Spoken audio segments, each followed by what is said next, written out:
남편과 직장 동료로 만나 결혼에 꼴이 난 김 씨. 신혼의 단꿈에 빠져있던 그녀에게 임신이라는 축복까지 찾아옵니다. 하지만 김 씨의 행복은 오래가지 않았습니다. 결혼 이후부터 시작된 남편의 폭행 때문인데요. 김 씨는 남편에게 샤워 중 수건을 2장 썼다거나 기분 나쁜데 풀어주지 않는다는 납득하지 못할 이유들로 폭행에 시달렸습니다. 심지어 임신한 상태에서 발길질을 당해 갈비뼈가 부러지는가 하면 치료 과정에서 뱃속에 품은 아이마저 떠나보내야 했는데요.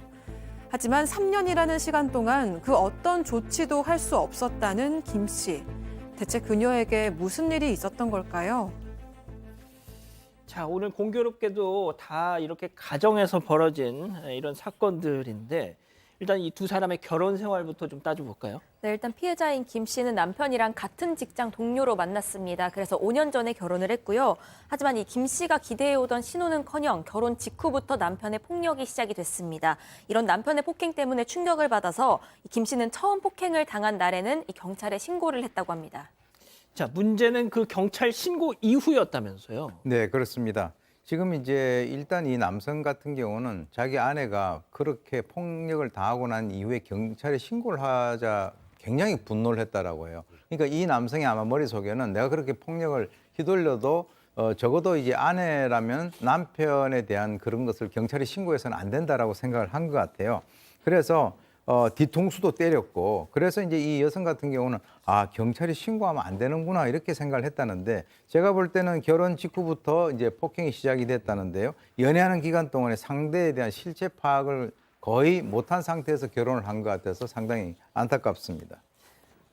하여튼 온갖 별의별 트집을 다 잡아서 지금 막 폭행을 한 거예요. 그러니까 이유라고 할 수가 없어요. 그냥 말 그대로 트집입니다. 근데 아까 이 여성이 처음에 폭행을 당하고 신고를 했다 그랬죠. 그 이후에 별일이 없었잖아요. 예. 그 이후부터 더 심해졌습니다. 아. 수건을 2장 썼다고 갑자기 폭행을 하고요. 물 닦다 보면 수건 2장 쓸 수도 있잖아요. 내가 묻는 말에 대답을 제대로 안 해? 그리고 또 폭행을 하고, 내가 지금 기분이 나쁜데 네가 나를 풀어주지 못해? 해서 또 폭행을 하고, 너 마음대로 하는 집 아니다, 그거 못해, 그거 못 지킨다고 하면서 또 폭행을 하고. 그러니까 제가 지금 이렇게 설명은 하고 있지만 이게 과연 이유가 될 수 있을까요? 그냥 아무 이유 없이 폭행을 해왔던 겁니다. 자, 그런데 이 김 씨의 그 아내분의 뱃속에 새 생명이 찾아왔습니다. 자, 양 변호사님, 저는 참 임신을 했다는 게 좀 안타깝긴 하지만 뭐가 됐든 그걸 계기로 또 변화할 수도 있는 거였잖아요. 기본적으로 남성에게도 약간 보호 본능 같은 것이 생깁니다. 그리고 자신의 아내가 이렇게 같이 이제 소중한 어떤 사랑의 결실을 가지고 있다는 것 때문에 그냥 바깥에서 누가 뭐 이렇게 큰 소리만 내도 그러지 말라고 이렇게 됐거든요. 제 경험도 들어있는 얘기인데 이 남편은 전혀 그렇지 않았습니다. 여전히 폭행, 심지어 발길질까지 하는 바람에 갈비뼈가 부러질 정도였고요. 그거 진료하고 치료하는 과정에서 아이를 잃습니다. 이 아내는 그 이후에 내내 아기에게 죄를 지어서 미안한 마음으로 살았다고 하는데요. 남편 그 이후에 폭행이 멈췄을까요? 아니요. 내리 지속적으로 폭행을 하는 바람에 허벅지에는 늘 시퍼런 멍이 들어있었다고 합니다. 와, 교수님, 근데 지금 이게 더 좀 충격적인 것이 이후에 3년이라는 시간이 더 진행이 되는 동안 계속 참았다는 거예요. 저는 이 부분이 조금 정말 사람이란 참 뭐 알 수 없는 동물이구나 싶더라고요. 예?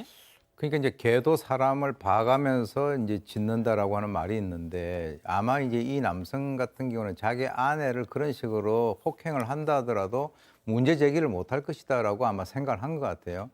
지금 이제 우리 보통 일반 사람들은 이해를 잘 못하는데, 임신한 아내를 두들겨 패는 사람이 과연 그 인간의 범주 속에 들어갈 수 있겠느냐라고 하는 그런 생각입니다. 임신 4개월 된 그 아내에 대해서 폭행을 갖다 했다는 거. 그래서 개인적으로는 제가 봤을 때 이 여성이 글쎄요, 아마 이제 자기 친정 식구들하고의 어떤 그런 교류라든가 이런 유대 이런 것들이 좀 약해서 그런 것인지는 그건 정확히는 모르겠습니다만은, 참아도 너무 오랜 기간 동안에 이 3년이라고 하면은 지금 이제 군대 가는 젊은이들이 18개월 있으면서도 군대 가는 게 힘들다라고 하는데, 이거는 그런 식으로 폭행을 당하면서 3년? 이거는 그야말로 지옥이었다라고 저는 생각을 합니다. 그러니까 그 3년 동안 계속해서 뭔가 신고를 하거나 이렇게 저항을 하면 더 큰 이게 피드백이 오기 때문에 그냥 참고 하다가 이 가스라이팅을 당했다고 본인 스스로, 피해자 본인 스스로도 얘기를 하고 계십니다. 자, 그런데 그 3년 차가 되던 바로 그 해 결국 경찰에 이 남자를 고소한 뒤 이혼을 결정했습니다. 그런데 재판 과정에서 이 남자가 쏟아낸 얘기들, 자, 체크포인트 짚어보죠. 뼈가 잘 부러지는 체질이다. 자, 이게 무슨 소리냐면요.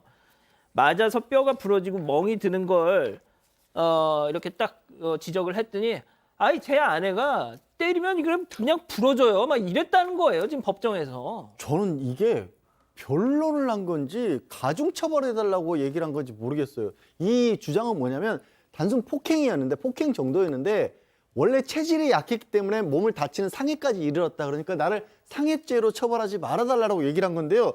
아내가 골밀도가 낮아서 뼈가 잘 부러지면 손도 대면 안 되는 거죠. 멍도 잘 드는 체질이면 더더욱 보호를 해야죠. 저거를 나와서 내 잘못이 아니가 아내가 보통 사람 같으면 괜찮을 정도로밖에 안 때려, 살살 때렸는데 다쳤다?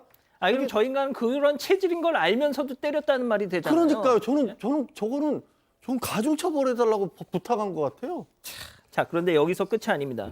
이 부부가 한 직장에서 만나다가 결혼을 했는데요. 저는 솔직히 이 관련 기사에 달린 댓글들도 다 이 부분에서 더 화를 내시더라고요. 직장 동료, 남자의 직장 동료 30명이 얘 좀 선처해 주세요라고 재판부에 탄원서를 냈대요.